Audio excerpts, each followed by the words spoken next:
Presentation of dialogue on Idaho Public Television is made possible through the generous support of the Laura Moore Cunningham Foundation, committed to fulfilling the Moore family's legacy of building the great state of Idaho. He's considered one of Idaho's best politicians and certainly its longest serving. Pete Cenarrusa joins us to talk politics, Basque culture, and maybe even a little boxing. And we'll take your calls. Stay tuned. Dialogue is next.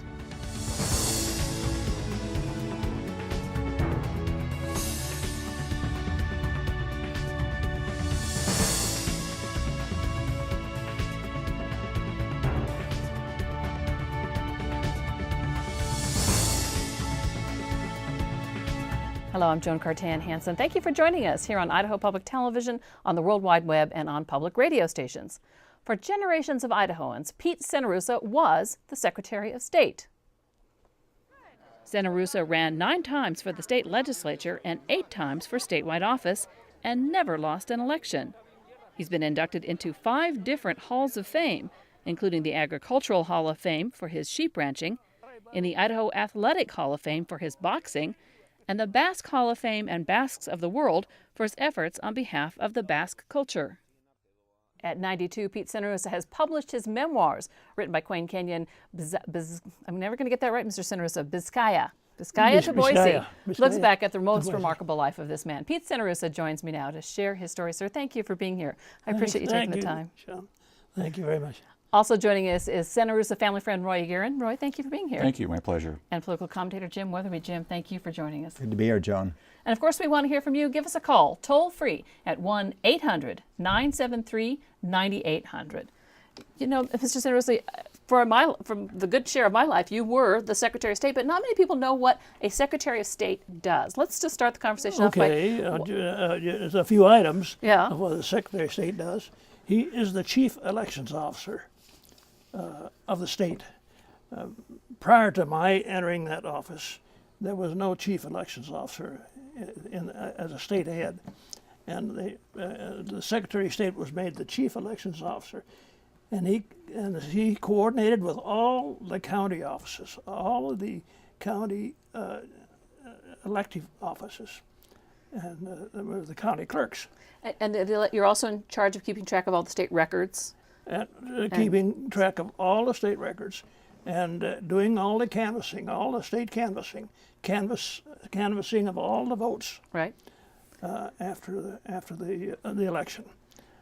And so the Secretary of State also, besides being Chief Elections Officer, is a member of the State Land Board. There are five top elected officials who are members of the State Land Board, including...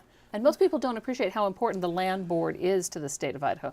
Maybe Jim, you can give us a little quick discussion of what the Land Board does, and then we'll move on to well, I defer to Mr. Cenarrusa, okay. actually. Go ahead. I mean, he's the expert here. The Land Board, the United States government, Congress granted to the state of Idaho ever Section 16 and 36 in a square 6-mile section. They were called a township. At statehood. At statehood. Granted every Section 16, which is right in the middle of the 36 sections, and one right on the end, the Section 36. Those 2 sections were granted to the state for the purposes of enhancing the schools, for financing the schools. And then that happened during when Idaho became a territory, and then when Idaho became a state, all of those sections within the boundaries of the state of Idaho were granted to the state of Idaho. And where does the money that makes off the land go to? The money off of these lands is invested, and these investments go to the schools. Right. Go to the public schools, not to the universities. There's an additional, there's a separate income that goes to the universities, and so that upon statehood, then additional 672,000 acres were granted to the state for other purposes besides public schools. So essentially, there are about almost 3.65 million acres of land that was granted to the state of Idaho, and just right under 3 million acres of it was granted for the benefit of the public schools. So it's quite a benefit to the public schools. Ever Section 16 and 36, and there's 640 acres in each one of those sections. And so the land board is the one that oversees that. Yes, the manage it, decides who gets to use it or how it gets used. The land board follows the Constitution and leases these lands and may sell these lands, but they sell them for the highest value, and that's why they have. It was authorized that they should be sold at public auction, right, to get the highest value. Although the state still has a considerable stock of land, they didn't sell it all. Yes, right. They didn't sell it all. Right. They still have. The state still has 2.4 million acres. What was it about this job that you liked? I mean, you were the Speaker of the House. You had a very powerful position in the legislature. You had a very successful sheep ranching company. Why did you want to be Secretary of State? Well, it was the fact that I was sick. It was in the legislature when this happened, and we had just finished the 1967 legislature, and I had gone home, and Governor Don Samuelson called me. It was on a Sunday, and he said, "I'd like to let you know that unfortunately, Edson Deal, the Secretary of State, just elected, and he'd been in office only 3 months, just a little over 3 months, died, had a heart attack, mowing the lawn once, and died." And he said, "I'd like to have you fill that position." And I said, "Well, thank you very much, Governor, and let me talk to my family. And as soon as I do, I'll call you back." Well, I called him back the next day, and I told him that I would take it. So and 8 terms later? Yeah, and 8 terms. I ran for 8 elections. I served for 3 years and 8 months, plus 8 terms, plus right. yeah. I'm going to 32 years. I'm going to ask Jim to embarrass you a bit. In terms of Idaho history, what's Pete Cenarrusa's place? Pete Cenarrusa's place, and I've seen it referred in various publications, one of the major figures, I think, in Idaho history. And what he has done for the office of Secretary of State. My association with that office has been primarily from the perspective of local government officials, the county clerks and county officials you speak of as chief elections officers, how you have interacted with them over the years. But indirectly, the city officials around the state, who you don't have to work with, you're not required to, but your office has worked with them as well. That contribution and that office, I wouldn't say it's bipartisan, say nonpartisan, professionally directed, is a major contribution to the state. And your contribution in the House of Representatives as Speaker and speaking out in support courageously when others wouldn't, in support of the sales tax. You detail it here in your book, stepping down from the Speaker's place and getting down on the floor and debating and calling for support of the sales tax, an act of courage where it's difficult to call for a sales tax or any kind of tax increase. Idahoans had dealt with this referendum since 1936 that had defeated a sales tax, so people were really wary of it. But calling for that and supporting it and working it through the process as Speaker of the House, which really established the three-legged stool for Idaho and, as someone said, brought us kicking, screaming into the 20th century. So why was it important back in 1965 to support public education? There was a huge budget crisis at that point, as we have today. There was that back then. And we certainly needed, as Mr. Weatherby said, that three-legged stool. We had the two-legged stool, and it couldn't stand up. It couldn't stand. It needed a third leg. So income tax and property tax. And income tax and property taxes could not sustain education, particularly education fully, because the major part of the expenditures were for education, public school education, and the universities, and so the major part of that money went for education. So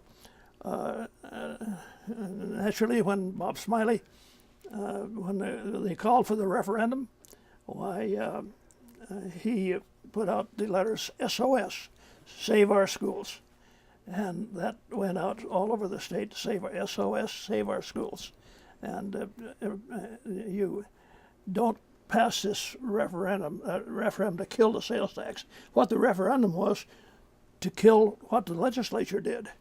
And the legislature passed the sales tax. So it was a negative referendum. And it was a negative referendum, and it was defeated, and so the sales tax remained. Well, that three-legged stool has served the state very well for the next half a century. Yeah, yes, it has served the state very well.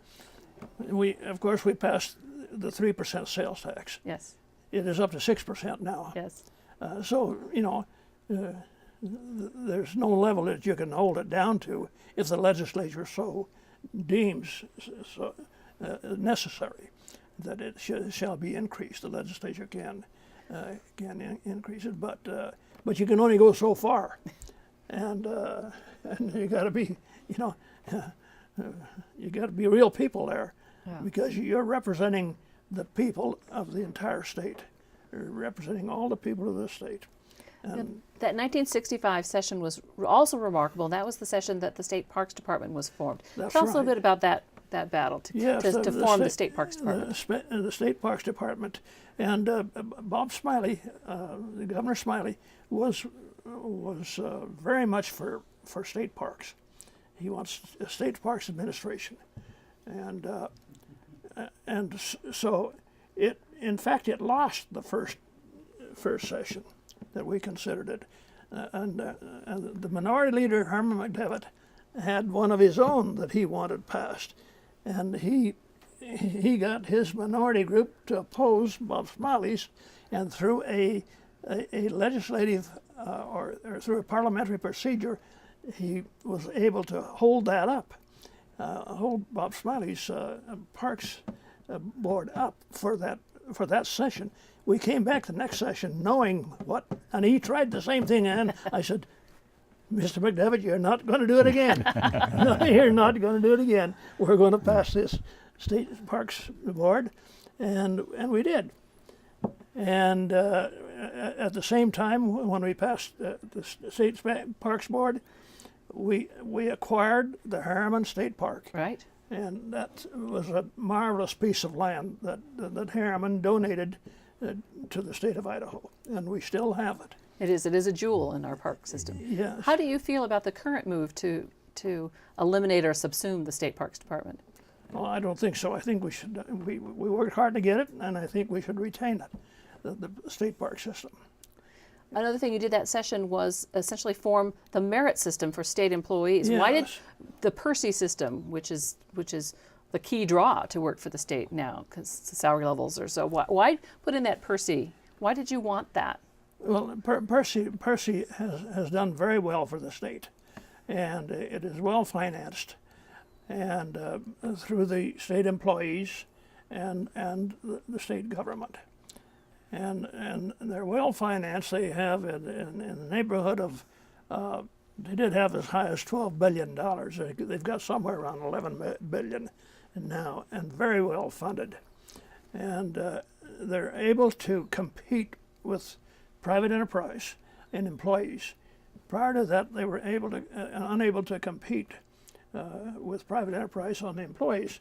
They get the state employees, get them fully trained, and private enterprises come along and take them away, and pay them more money, and also give them a retirement. So then why shouldn't the state also have a retirement system? And the state does have a retirement system called Percy, and it's just very well funded and very well operated. Although you said in your book that you weren't quite sure about it when it first came up. No, I wasn't. I was more conservative, and I had a friend of mine whom I went to high school with and also grade school, and he was working with the public health department, and he and his friends would come and see me. And I became chairman of the Appropriations Committee, and they'd come and see me, and they had tried to get this through the JFAC before, and they could never get it through. So that's why they came to me, and I was chairman of the House Appropriations Committee. And I said, I have an idea how you can get this going. If you go to that committee and tell them that you will pay for half of the study, that you will contribute for half of a study made to start a Percy program, I think you'll get it started. They did. They went to the JFAC, and they offered to pay for half of the complete study for Percy, and just like that, they went for it. There you go. Well, we're rapidly running time. I want to move into your work in the Basque community. Now, when you started school, you didn't speak English. You grew up in a Basque home. No, I grew up in a Basque home. My mother and father came from the Basque country, and in fact, it wasn't Cenarrusa when they. It wasn't. No. What was it? It was Cenarrusa Beitia. That was my father's name, Cenarrusa Beitia, spelled with a Z instead of a C, and Cenarrusa Beitia. And my mother's name was Ramona Gardoki. And they both came to this country. They lived 7 miles apart. My mother in Guernica. That was where the Condor Legion blew up, you know. And my mother was from Guernica, and my father from Munitivar, or Guernicais they call it also, and just 7 miles from Guernica. And they had never met. And all that time, and they met in Shoshone, Idaho. I want to quickly ask Roy real quick about the Basque. Idaho is one of the largest groups of Basque. It is. The largest concentration of Basques outside of the homeland is actually Argentina. The second largest is here in Idaho. Yes. And just for someone who may not know where the Basque land is, where is it? The Basque land is in northern Spain. It's the size of Idaho County, Idaho. It straddles the Pyrenees Mountains. Most of it's in Spain, a part of it's in the French side.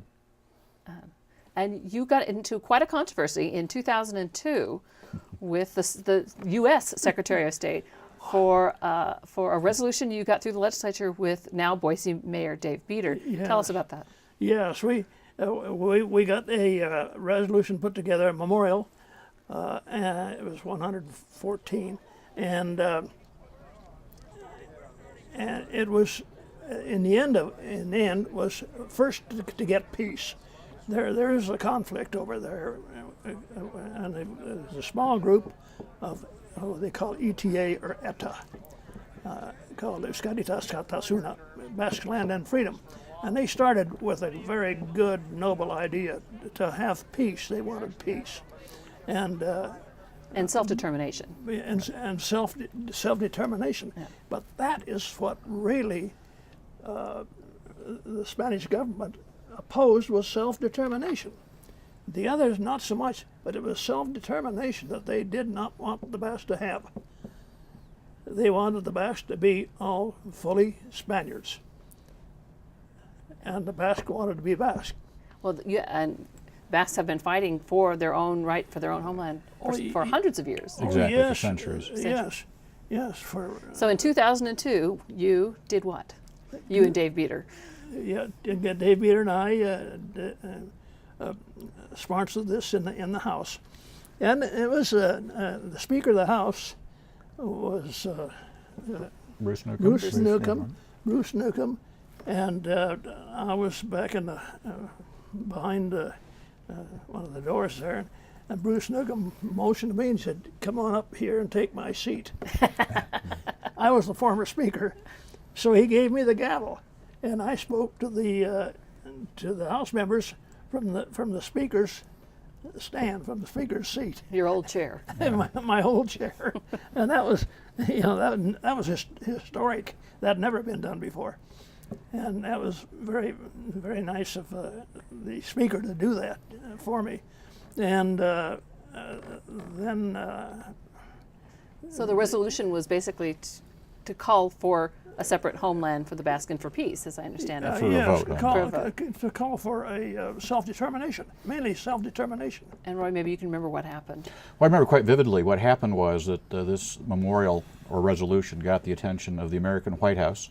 Condoleezza Rice was then National Security Advisor, and the State Department, and most notably the Spanish ambassador to the United States. They took a very dim view of it because they didn't like the way it was worded. So I worked with Mr. Cenarrusa to make some wording changes to it. The end result was it passed both bodies unanimously and really put Pete into a very special position, along with David Beater, quite candidly, in the Basque world, as someone that had made a major stride forward for self-determination in the Basque region. I think not liking it is maybe a bit of an understatement. The White House freaked, I think, is they freaked. As Speaker Newcomb said, he didn't realize the Idaho legislature was declaring war on Spain. But that's not all you've done to support your Basque culture. Can you tell us a bit more? What you have a foundation. Yes, we have a foundation. We have a Basque Foundation for Basque Culture, and which Roy is the president of the foundation. And he helped us put it together and did a very good job.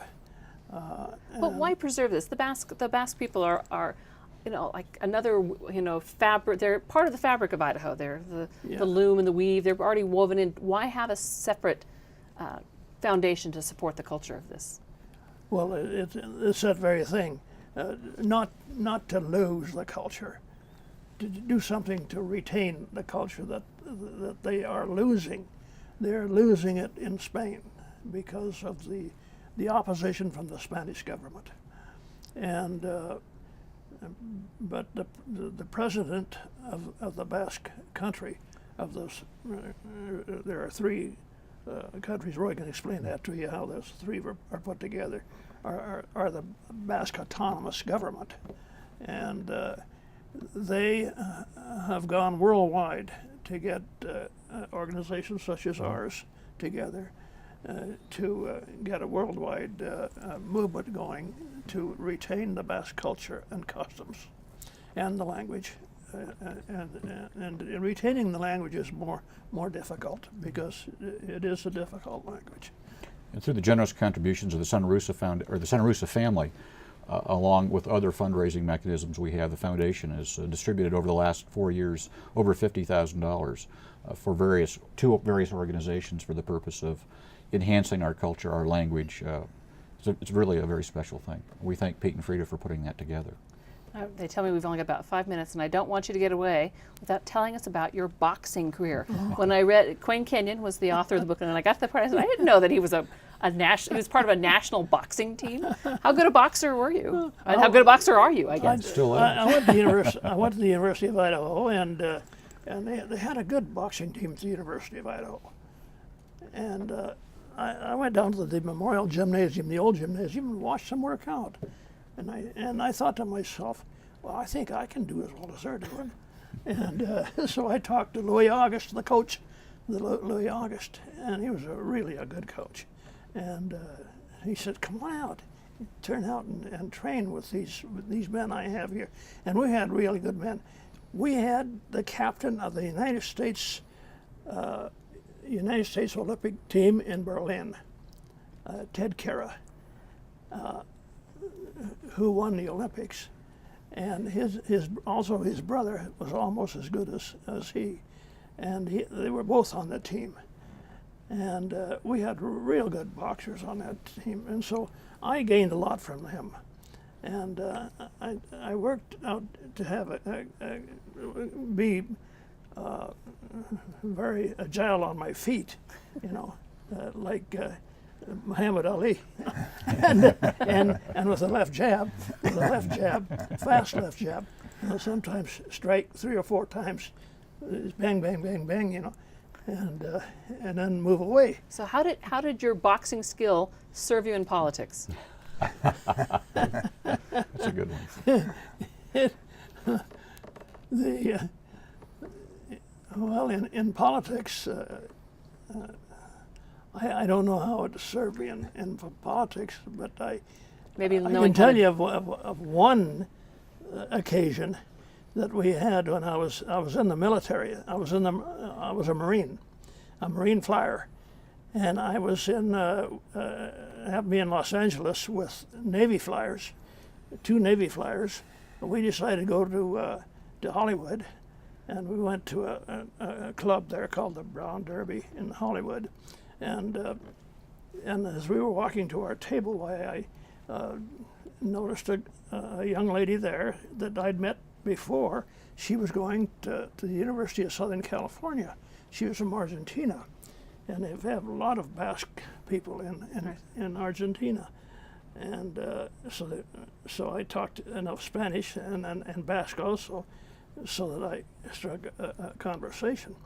And so when I came by, I greeted her, and there was a big, sturdy Navy lieutenant, senior grade, in his dress blues there, and he didn't like that at all.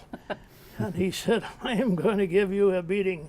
I'm going to give you a whipping, and I'm going to take you outside now and do that." And I said, "No, you're not, because I'm a fool if I go out with you out there. I'm not going."